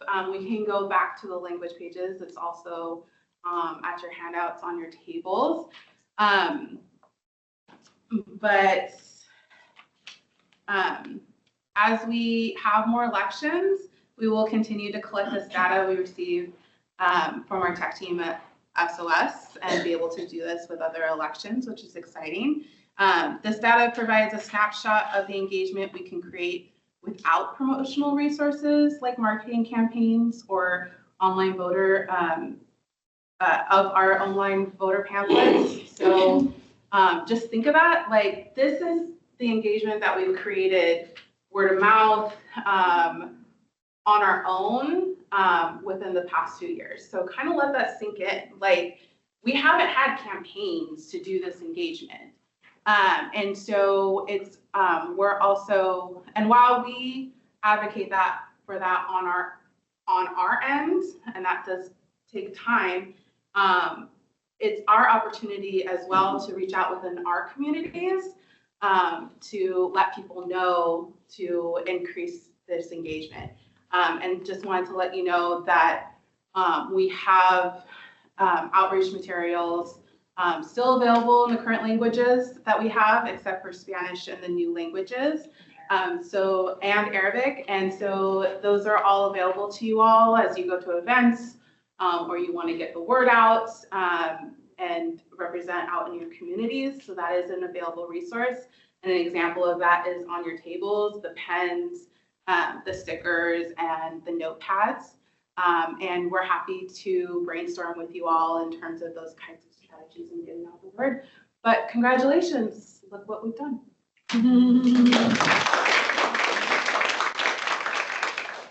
And this is a time for questions, so go ahead. Thank you, Melissa, for documenting the impact that this council is having on our elections process. I'm wondering if you have any data pertaining to the languages within each county?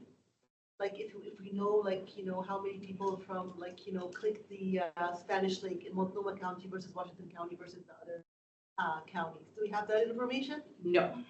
Yeah, nothing pertains to like the actual clicks on the documents themselves. We would love to know that information too. So we'll make a note of it, but yes. And if you know a Google Analytics trick, let us know. Yeah. It's a very limited tool. Yeah. Do we know what it means that when someone spends more or less time, if some languages had a decrease in the time in amount of time they spend, because maybe we have better translations and it's faster to read, or is it that they're reading less? I don't know. I'm just curious about what it could be. Or spending more time because they're reading more of it. I don't know. Or any remember, guesses or? Remember, this isn't the time spent looking at the pamphlet, unfortunately. Yeah. The pamphlets are PDFs. Okay. And it doesn't record those clicks or that time. It's just coming to the pages themselves. Also, like data like this, then you create qualitative research based on that. Yeah. To confirm assumptions like that. Yeah. So Yes. We really need a better tool. You mentioned the outreach materials, so I see the pens and this nice, what other outreach materials are available? Those are the ones currently. But we still have the handouts you guys made in the community outreach work groups.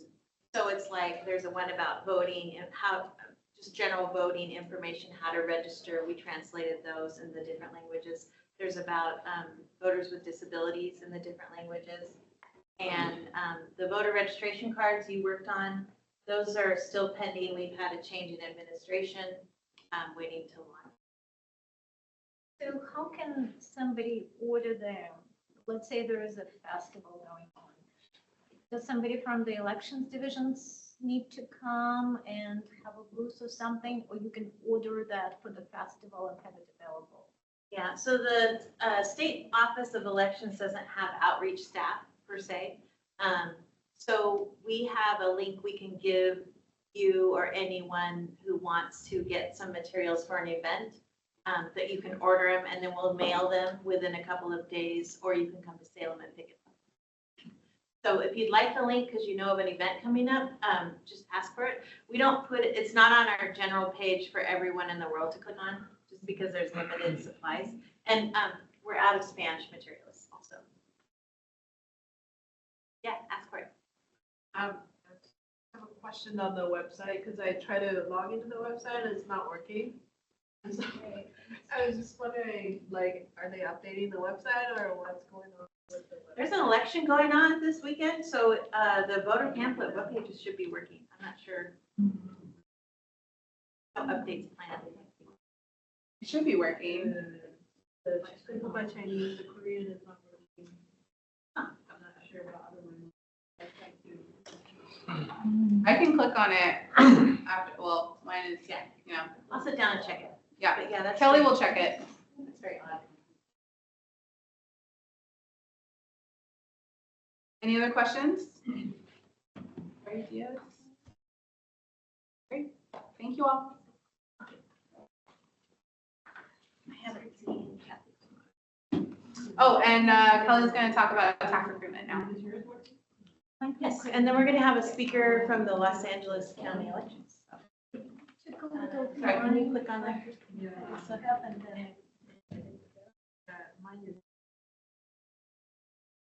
Okay, there you are. At the end of today, let's take a picture.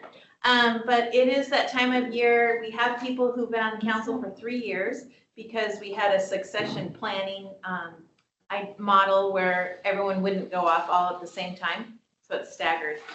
So we have some people who will be moving off and we'll be recognizing them a little bit later. We are going to be recruiting for Spanish,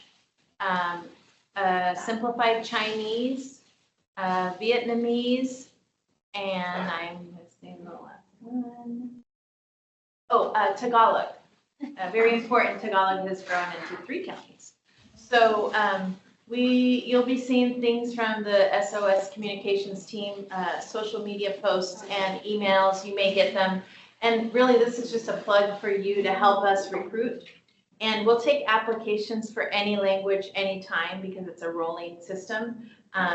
But, you know, so we're not actively looking for Russian because we've bumped up that number there. But if you have a friend, they should get their application in. When there is a vacancy, our general rules are to fill it immediately as soon as we can. And so we go right back to those applications in the moment.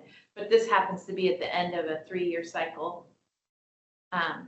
So I think word of mouth is the best thing for us because we send out emails to cultural groups and communities, and you know, we just do a search and create these lists and send out emails, and then there's the social media. Aida? Are you recruiting only translators or interpreters in Oregon? Yes, it's a requirement in the law that you live in Oregon to be on the council. I just want to make a correction, the website's working, but the capitalizer not matter. The what? The capitalization of the website matter. So like I put capital O, capital V, capital S, and capital C for like whatever is on there, it matters and it works. So you're talking about the stickers? The sticker website thing. Okay. The website works. The alphabet, not the alphabet, the capitalizer not matter. In the website will be. Yeah. So in the English website, the URL. The website, The URL, yeah. the website in English working, but if you flash the language, it's not working. You have to follow, like, if it's capital, you have to type it in capital. And it's kind of weird. I never encountered that with the URL. website before. Yeah, you have to follow exactly how it's typed to make it work. I was taught you had to type it exactly as it was, so in your experience, typically the capitalizations don't work. It should not matter, Okay. but this one matters. I will share that feedback with our division, IT division. Can you repeat the languages that you'll be recruiting for? Sorry. Simplified Chinese. I'm thinking of the people. Simplified, I don't like that. First year. What did I say? Tagalog. All right, Ukraine, Tagalog, simplified Chinese, Spanish, yes, raise your hand if you're leaving. Oh, and Vietnamese. One Vietnamese. We'd actually like 2 more Vietnamese. Did you say something, Melissa? Yeah.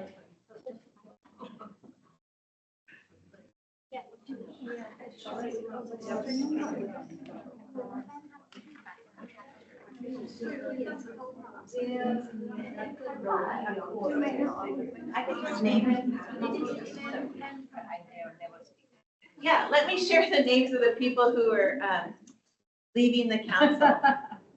So our secretary will recognize them later this summer, but David Jones, our Tagalog member, was on for 3 years, and he's not here today. And Trin Nguyen, Vietnamese member, 3 years, not here today. Renee Liu, Simplified Chinese member, 3 years, and she's moving off, and she was our vice chair. And then, of course, Catalina Frank, Spanish member, 3 years. We're looking to fill her position, and we have potentially 2 or 3 nominees, so that's pretty good. We're going to see if we can get our speaker logged in.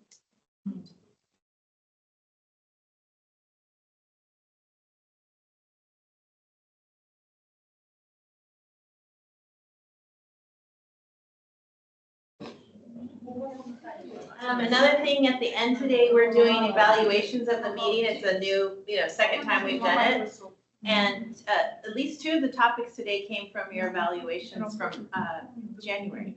So it's really important. We are listening to you and hopefully finding things that are pertinent and interesting.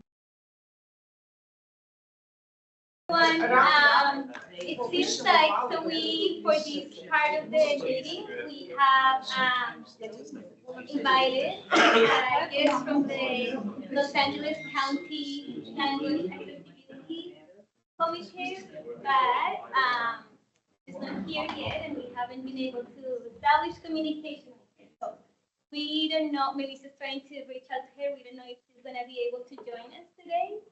So while we wait and see if we can make contact, we are going to maybe just skip to the last part of our meeting, which is community time.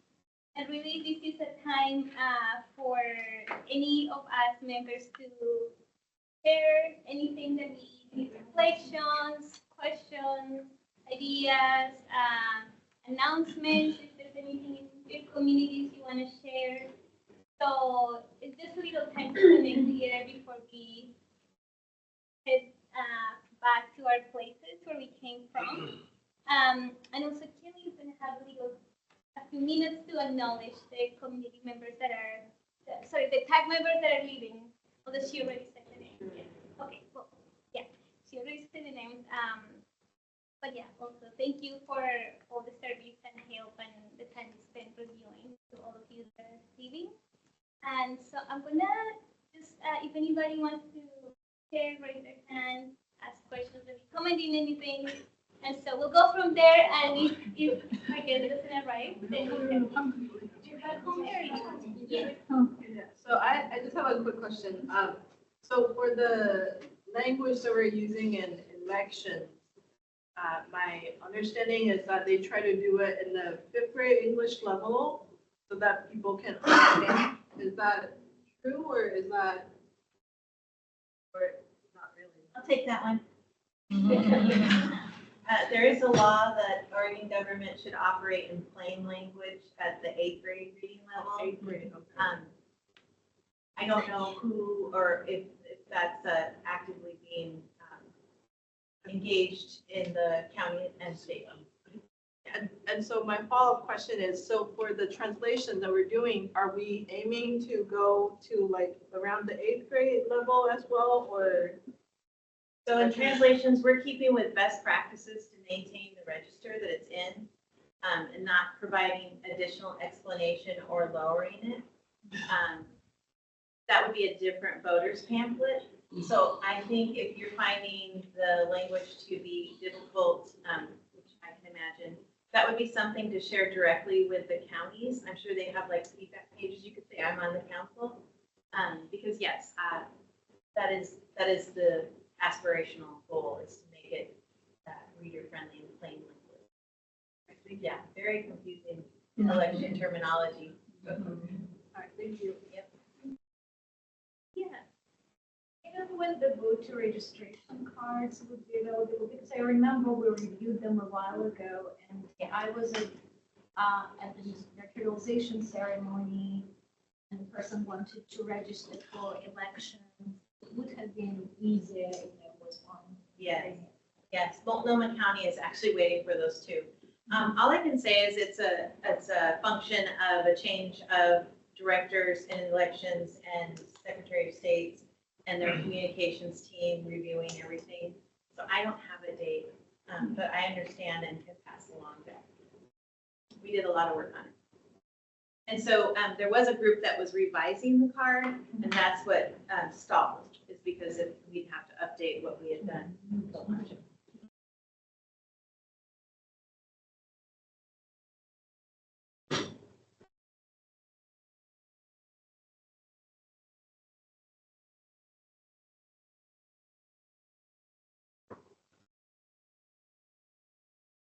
Might get to go home early. Yeah,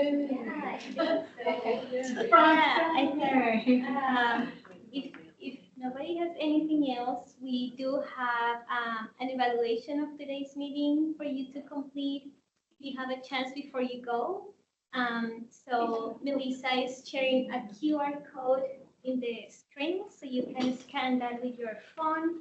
That'll take you to the questionnaire and share your thoughts. And I think we can adjourn today's meeting then. And thank you for being here today. And I hope you all have safe travels. And it's been great seeing you. And yeah, stay for a minute if you can. Feel free to socialize if you'd like. Yeah. But thank you so much. We'll see you next time.